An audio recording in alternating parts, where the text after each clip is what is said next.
Assalamu alaikum. This is Masun Rahman Tirtho from team bitB, and this is the demonstration of our 6-bit SAP-1 computer for IEEE 4308 course. The term SAP-1 means simple as possible. Our 6-bit binary computer is able to perform by arithmetic operations like addition and subtraction for 6-bit binary numbers. I am going to describe the parts one by one and then we will see how our SAP works. So let's start with our clock. The clock in a 6-bit computer serves as a rhythmic pulse guiding the computer's action. It's like a metronome setting the pace for the system. The computer performs tasks like reading data or executing instructions at specific points in this rhythmic cycle.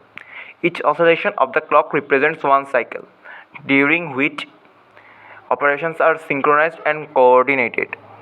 The clock ensures that different parts of the computer work together seamlessly, creating a harmonized flow of information and computation.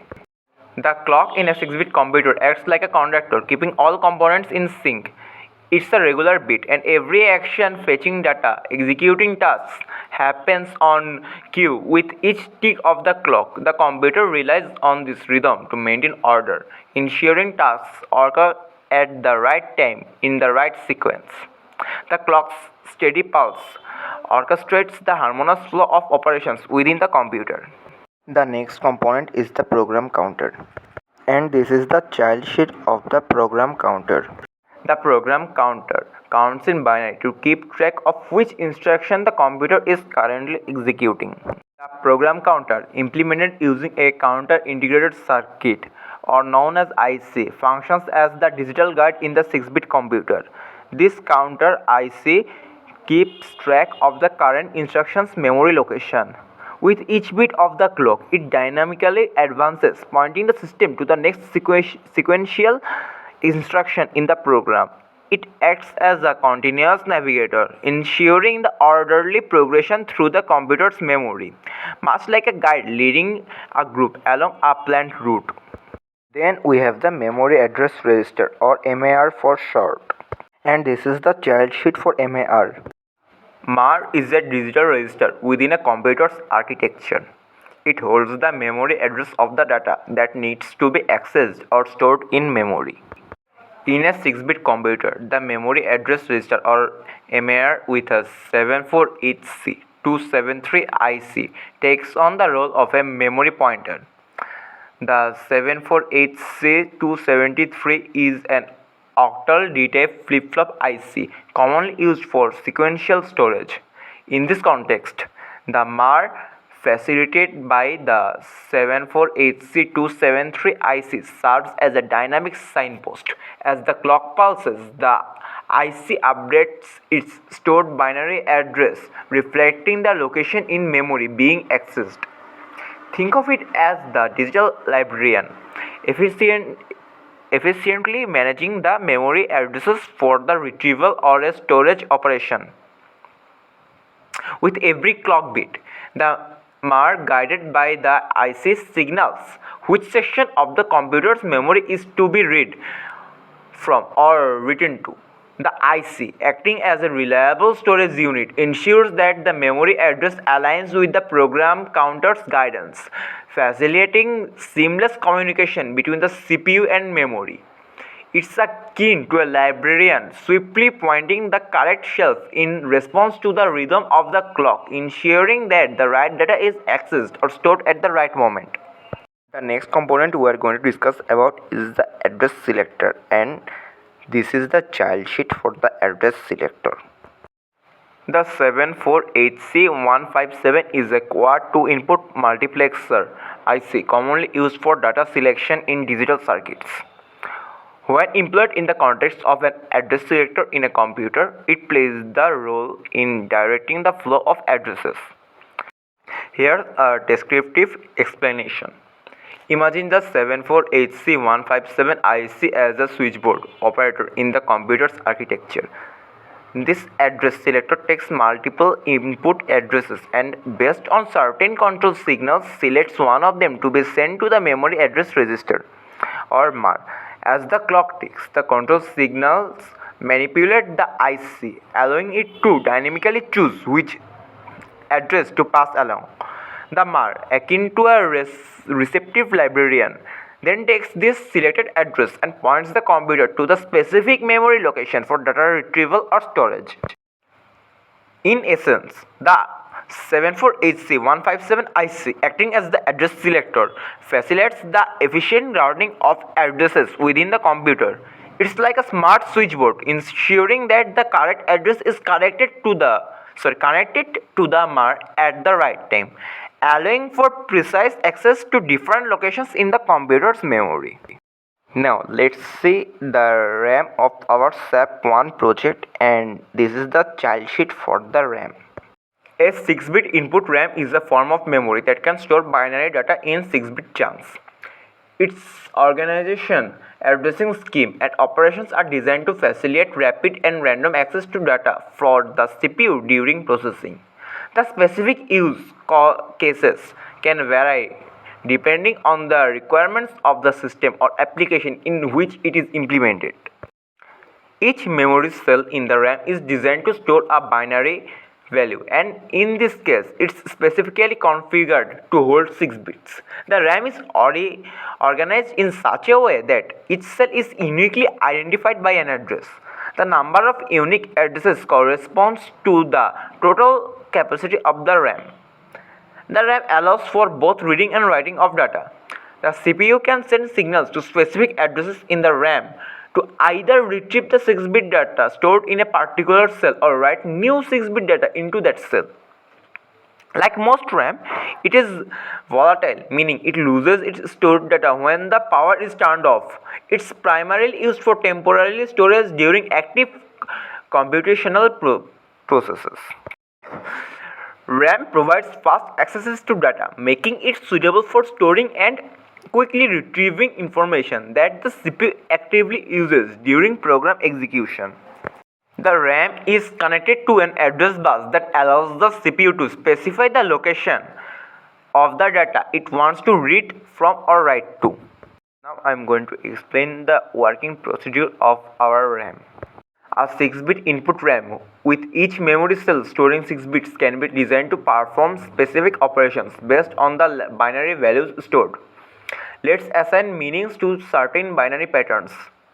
000 or the LDA, load accumulator.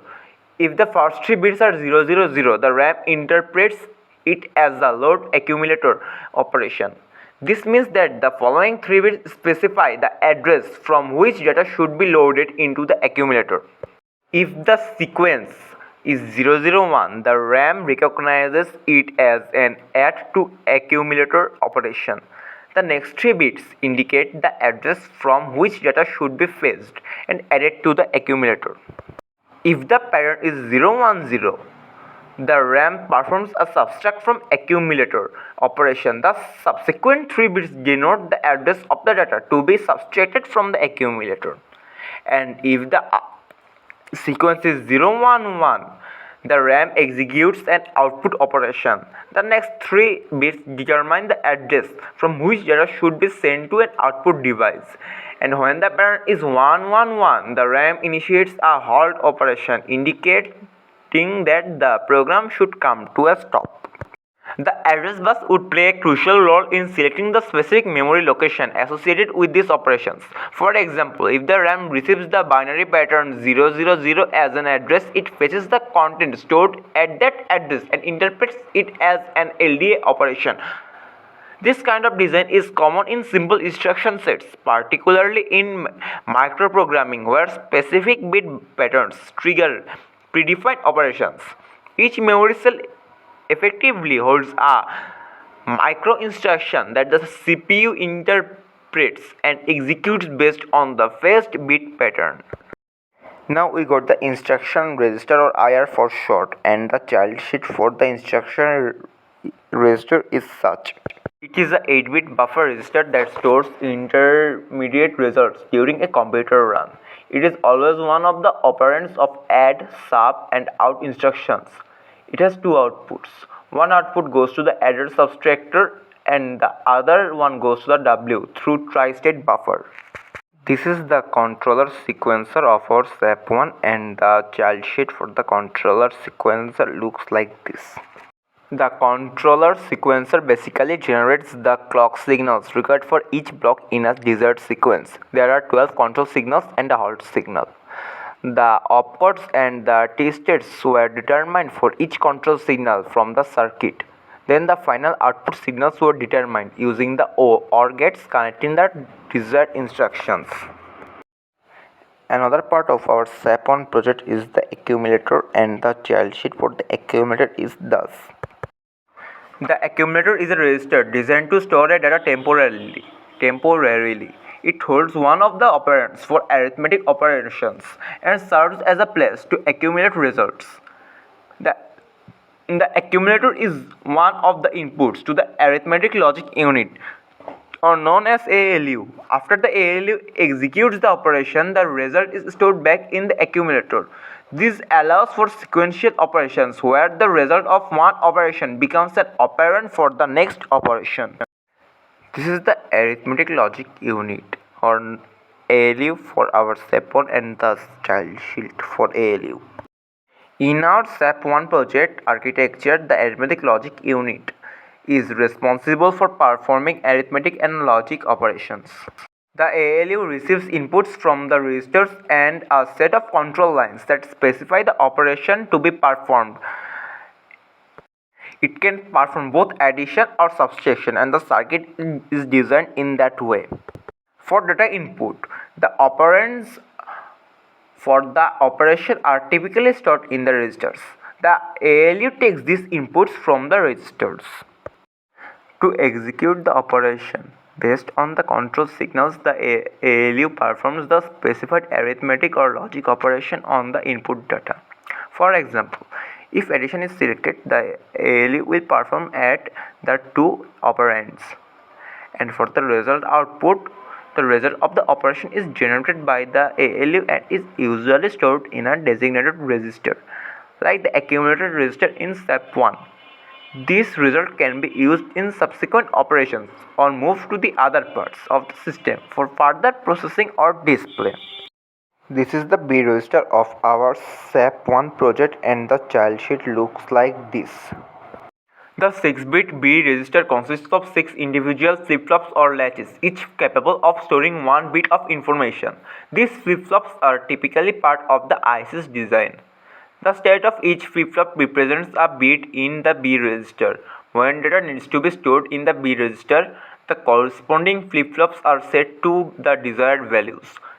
Data can be transferred into the B register from other parts of the computer's architecture, such as memory or another register.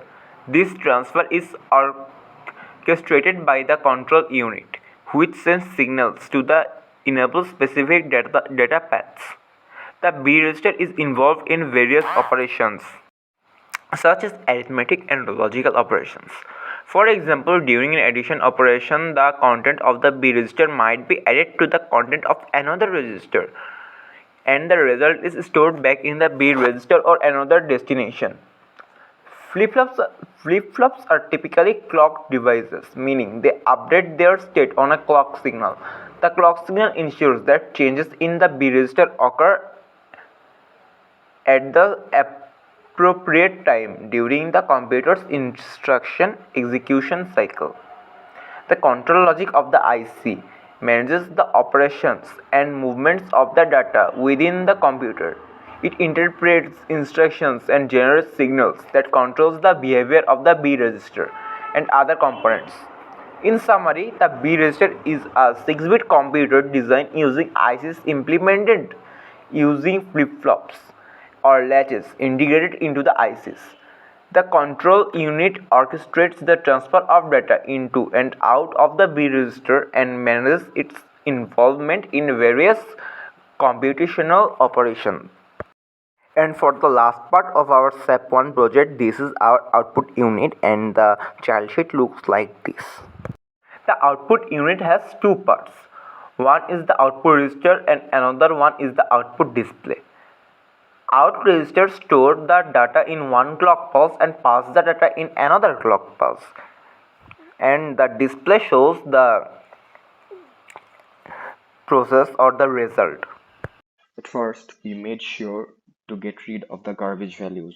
That's why we pressed the reset button and cleared all the previously inputted data. Then we made sure the address selector is at program mode, and while giving inputs, the RAM is in read mode.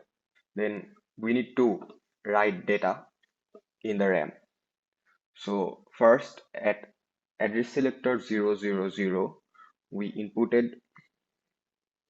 we gave our input load, which is 000, load action, and 101.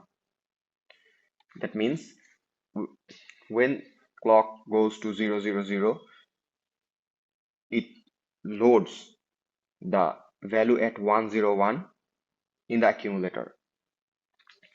Then at address selector 001, we did 001, which is the add action at 110.